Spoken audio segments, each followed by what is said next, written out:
এই সকল জনপদের কিছু বৃত্তান্ত আমি তোমার নিকট বিবৃত করিতেছি। তাহাদের নিকট তাহাদের রাসূলগণ তো স্পষ্ট প্রমাণসহ আসিয়াছিল, কিন্তু যাহা তাহারা পূর্বে প্রত্যাখ্যান করিয়াছিল তাহাতে ঈমান আনিবার পাত্র তাহারা ছিল না। এইভাবে আল্লাহ কাফিরদের হৃদয় মোহর করিয়া দেন। আমি তাহাদের অধিকাংশকে প্রতিশ্রুতি পালনকারী পাই নাই, বরং তাহাদের অধিকাংশকে তো পাপাচারী পাইয়াছি। তাহাদের পর মূসাকে আমার নিদর্শন সহ ফিরআউন ও তাহার পরিষদ বর্গের নিকট পাঠাই, কিন্তু তাহারা উহা অস্বীকার করে। বিপর্যয় সৃষ্টিকারীদের পরিণাম কি হইয়াছিল তাহা লক্ষ্য কর। মূসা বলিল, হে ফিরআউন, আমি তো জগৎসমূহের প্রতিপালকের নিকট হইতে প্রেরিত। ইহা স্থির নিশ্চিত যে আমি আল্লাহ সম্বন্ধে সত্য ব্যতীত বলিব না। তোমাদের প্রতিপালকের নিকট হইতে স্পষ্ট প্রমাণ আমি তোমাদের নিকট আনিয়াছি, সুতরাং বনী ইসরায়েলকে তুমি আমার সঙ্গে যাইতে দাও। ফিরআউন বলিল, যদি তুমি কোনো নিদর্শন আনিয়া থাকো তবে তুমি সত্যবাদী হইলে তাহা পেশ করো। অতঃপর মূসা তাহার লাঠি নিক্ষেপ করিল এবং তৎক্ষণাৎ উহা এক সাক্ষাৎ অজগর হইল, এবং সে তাহার হাত বাহির করিল, আর তৎক্ষণাৎ উহা দর্শকদের দৃষ্টিতে শুভ্র উজ্জ্বল প্রতিভাত হইল।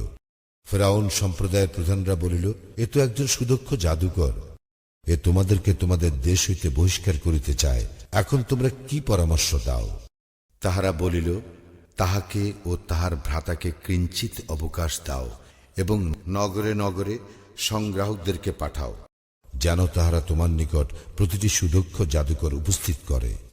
জাদুকরেরা ফিরআউনের নিকট আসিয়া বলিল, আমরা যদি বিজয়ী হই তবে আমাদের জন্য পুরস্কার থাকিবে তো? সে বলিল, হ্যাঁ, এবং তোমরা অবশ্যই আমার সান্নিধ্য প্রাপ্তদের অন্তর্ভুক্ত হইবে। তাহারা বলিল, হে মূসা, তুমি কি নিক্ষেপ করিবে, না আমরাই নিক্ষেপ করিব? সে বলিল, তোমরাই নিক্ষেপ করো। যখন তাহারা নিক্ষেপ করিল তখন তাহারা লোকের চোখে জাদু করিল, তাহাদেরকে আতঙ্কিত করিল এবং তাহারা এক বড় রকমের জাদু দেখাইল। আমি মূসার প্রতি প্রত্যাদেশ করিলাম, তুমিও তোমার লাঠি নিক্ষেপ করো। সহসা উহা তাহাদের অলিক সৃষ্টিগুলিকে গ্রাস করিতে লাগিল। ফলে সত্য প্রতিষ্ঠিত হইল এবং তাহারা যাহা করিতেছিল তাহা মিথ্যা প্রতিপন্ন হইল। সেখানে তাহারা পরাভূত হইল ও লাঞ্ছিত হইল, এবং জাদুকরেরা সিজদা অবনত হইল। তাহারা বলিল, আমরা ঈমান আনিলাম জগৎসমূহের প্রতিপালকের প্রতি, যিনি মূসা ও হারুনেরও প্রতিপালক। ফিরআউন বলিল, কি, আমি তোমাদেরকে অনুমতি দেওয়ার পূর্বে তোমরা উহাতে বিশ্বাস করিলে? ইহা তো এক চক্রান্ত। তোমরা স্বজ্ঞানে এই চক্রান্ত করিয়াছ, নগরবাসীদেরকে উহা হইতে বহিষ্কারের জন্য। আচ্ছা, তোমরা শীঘ্রই ইহার পরিণাম জানিবে। আমি তো তোমাদের হস্তপদ বিপরীত দিক হইতে কর্তন করিবই, অতঃপর তোমাদের সকলকে শূলবিদ্ধ করিবই। তাহারা বলিল, আমরা আমাদের প্রতিপালকের নিকট অবশ্যই প্রত্যাবর্তন করিব। তুমি তো আমাদেরকে শাস্তি দিতেছ শুধু এই জন্য যে আমরা আমাদের প্রতিপালকের নিদর্শনে ঈমান আনিয়াছি, যখন উহা আমাদের নিকট আসিয়াছে। হে আমাদের প্রতিপালক, আমাদেরকে ধৈর্য দান করো এবং মুসলমান রূপে আমাদেরকে মৃত্যু দাও। ফিরআউন সম্প্রদায়ের প্রধানরা বলিল, আপনি কি মূসাকে ও তার সম্প্রদায়কে রাজ্যে বিপর্যয় সৃষ্টি করিতে এবং আপনাকে ও আপনার দেবতাদেরকে বর্জন করিতে দিবেন? সে বলিল, আমরা তাহাদের পুত্রদের হত্যা করিব এবং তাহাদের নারীদের জীবিত রাখিব, আর আমরা তো তাহাদের উপর প্রবল। মূসা তাহার সম্প্রদায়কে বলিল, আল্লাহর নিকট সাহায্য প্রার্থনা করো এবং ধৈর্য ধারণ করো। জমিন তো আল্লাহরই, তিনি তাহার বান্দাদের মধ্যে যাহাকে ইচ্ছা উহার উত্তরাধিকারী করেন, এবং শুভ পরিণাম তো মুত্তাকীদের জন্য। তাহারা বলিল, আমাদের নিকট তোমার আসিবার পূর্বে আমরা নির্যাতিত হইয়াছি এবং তোমার আসিবার পরেও। সে বলিল, শীঘ্রই তোমাদের প্রতিপালক তোমাদের শত্রু ধ্বংস করিবেন এবং তিনি তোমাদেরকে জমিনে তাহাদের স্থলাভিষিক্ত করিবেন। অতঃপর তোমরা কি করো তাহা তিনি লক্ষ্য করিবেন।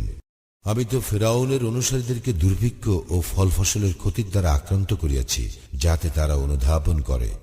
যখন তাহাদের কোনো কল্যাণ হইত তাহারা বলিত, ইহা আমাদের প্রাপ্য, আর যখন কোনো অকল্যাণ হইত তখন তাহারা মূসা ও তাহার সঙ্গীদেরকে অলুক্ষণে গণ্য করিত।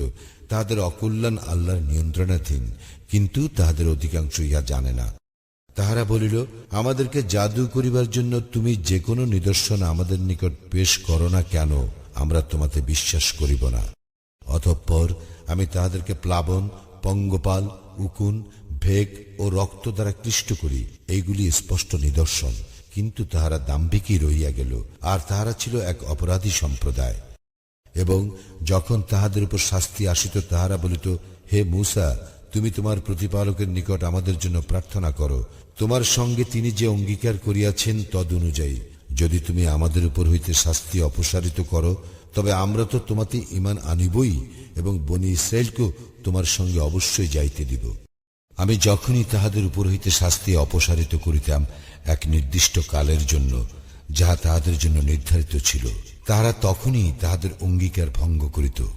সুতরাং আমি তাহাদেরকে শাস্তি দিয়াছি এবং তাহাদেরকে অতল সমুদ্রে নিমজ্জিত করিয়াছি, কারণ তাহারা আমার নিদর্শনকে অস্বীকার করিত এবং এই সম্বন্ধে তাহারা ছিল গাফিল। যে সম্প্রদায়কে দুর্বল গণ্য করা হইত তাহাদেরকে আমি আমার কল্যাণপ্রাপ্ত রাজ্যের পূর্ব ও পশ্চিমের উত্তরাধিকারী করি এবং বনী ইসরায়েল সম্বন্ধে তোমার প্রতিপালকের শুভ বাণী সত্যে পরিণত হইল, যেহেতু তাহারা ধৈর্য ধারণ করিয়াছিল। আর ফিরআউন ও তাহার সম্প্রদায়ের শিল্প এবং যেসব প্রাসাদ তাহারা নির্মাণ করিয়াছিল তাহা ধ্বংস করিয়াছি। আর আমি বনী ইসরায়েলকে সমুদ্র পার করাইয়া দেই, অতঃপর তাহারা প্রতিমা পূজায় রত এক জাতির নিকট উপস্থিত হয়। তাহারা বলিল, হে মূসা, তাহাদের দেবতার ন্যায় আমাদের জন্য এক দেবতা গড়িয়া দাও। সে বলিল, তোমরা তো এক মূর্খ সম্প্রদায়। এইসব লোক যাহাতে লিপ্ত রইয়াছে তাহা তো বিধ্বস্ত হইবে এবং তাহারা যাহা করিতেছে তাহাও অমূলক। সে আরো বলিল, আল্লাহ ব্যতীত তোমাদের জন্য আমি কি অন্য ইলাহ খুঁজিব, অথচ তিনি তোমাদেরকে বিশ্ব জগতের উপর শ্রেষ্ঠত্ব দিয়াছেন? স্মরণ করো, আমি তোমাদেরকে ফেরাউনের অনুসারীদের হাত হইতে উদ্ধার করিয়াছি, যাহারা তোমাদেরকে নিকৃষ্ট শাস্তি দিত। তাহারা তোমাদের পুত্র সন্তানদের হত্যা করিত এবং তোমাদের নারীদেরকে জীবিত রাখিত। ইহাতে ছিল তোমাদের প্রতিপালকের এক মহাপরীক্ষা। স্মরণ করো, মূসার জন্য আমি 30 রাত্রি নির্ধারণ করি এবং আরো 10 দ্বারা উহা পূর্ণ করি। এইভাবে তাহার প্রতিপালকের নির্ধারিত সময় 40 রাত্রিতে পূর্ণ হয়। এবং মূসা তাহার ভ্রাতা হারুনকে বলিল, আমার অনুপস্থিতিতে আমার সম্প্রদায়ের মধ্যে তুমি আমার প্রতিনিধিত্ব করিবে, সংশোধন করিবে এবং বিপর্যয় সৃষ্টিকারীদের পথ অনুসরণ করিবে না। মূসা যখন আমার নির্ধারিত স্থানে উপস্থিত হইল এবং তাহার প্রতিপালক তাহার সঙ্গে কথা বলিলেন, তখন সে বলিল, হে আমার প্রতিপালক, আমাকে দর্শন দাও, আমি তোমাকে দেখিব। তিনি বলিলেন, তুমি আমাকে কখনোই দেখিতে পাইবে না, তুমি বরং পাহাড়ের প্রতি লক্ষ্য করো, উহা স্বস্থানে স্থির থাকিলে তবে তুমি আমাকে দেখিবে। যখন তাহার প্রতিপালক পাহাড়ে জ্যোতি প্রকাশ করিলেন, তখন উহা পাহাড়কে চূর্ণ বিচূর্ণ করিল এবং মূসা সংজ্ঞাহীন হইয়া পড়িল। যখন সে জ্ঞান ফিরিয়া পাইল, তখন বলিল, মহিমময় তুমি, আমি অনুতপ্ত হইয়া তোমাতে প্রত্যাবর্তন করিলাম এবং মুমিনদের মধ্যে আমি প্রথম। তিনি বলিলেন, হে মূসা, আমি তোমাকে আমার রিসালত ও বাক্যালাপ দ্বারা মানুষের মধ্যে বিশিষ্ট করিয়াছি, সুতরাং আমি যাহা দিলাম তাহা গ্রহণ করো এবং কৃতজ্ঞ হও। আমি তাহার জন্য ফলকে সর্ববিষয়ের উপদেশ ও সকল বিষয়ের স্পষ্ট ব্যাখ্যা লিখিয়া দিয়াছি, সুতরাং এইগুলি শক্তভাবে ধরো এবং তোমার সম্প্রদায়কে উহাদের যাহা উত্তম তাহা গ্রহণ করিতে নির্দেশ দাও। আমি শীঘ্র সত্য ত্যাগীদের বাসস্থান তোমাদেরকে দেখাইব। পৃথিবীতে যাহারা অন্যায়ভাবে দম্ভ করিয়া বেড়ায়, তাহাদের দৃষ্টি আমার নিদর্শন হইতে ফিরাইয়া দিব। তাহারা আমার প্রত্যেকটি নিদর্শন দেখিলেও উহাতে বিশ্বাস করিবে না। তারা সৎপথ দেখিলেও উহাকে পথ বলিয়া গ্রহণ করিবে না, কিন্তু তাহারা ভ্রান্ত পথ দেখিলে উহাকে তাহারা পথ হিসাবে গ্রহণ করিবে। ইহা এই হেতু যে তাহারা আমার নিদর্শনকে অস্বীকার করিয়াছে এবং সে সম্বন্ধে তাহারা ছিল গাফিল। যাহারা আমার নিদর্শন ও আখিরাতের সাক্ষাৎকে অস্বীকার করে, তাহাদের কার্য নিষ্ফল হয়। তাহারা যাহা করে তদ অনুযায়ী তাহাদেরকে প্রতিফল দেওয়া হইবে। মূসার সম্প্রদায় তাহার অনুপস্থিতিতে নিজেদের অলঙ্কার দ্বারা গড়িল এক গোবৎস, এক অবয়ব, যা হাম্বা রব করিত। তাহারা কি দেখিল না যে উহা তাহাদের সঙ্গে কথা বলে না ও তাহাদেরকে পথ দেখায় না? তাহারা উহাকে উপাস্যরূপে গ্রহণ করিল এবং তাহারা ছিল জালিম। তাহারা যখন অনুতপ্ত হইল ও দেখিল যে তাহারা বিপদগামী হইয়া গিয়াছে, তখন তাহারা বলিল, আমাদের প্রতিপালক যদি আমাদের প্রতি দয়া না করেন ও আমাদেরকে ক্ষমা না করেন, তবে আমরা তো ক্ষতিগ্রস্ত হইবই।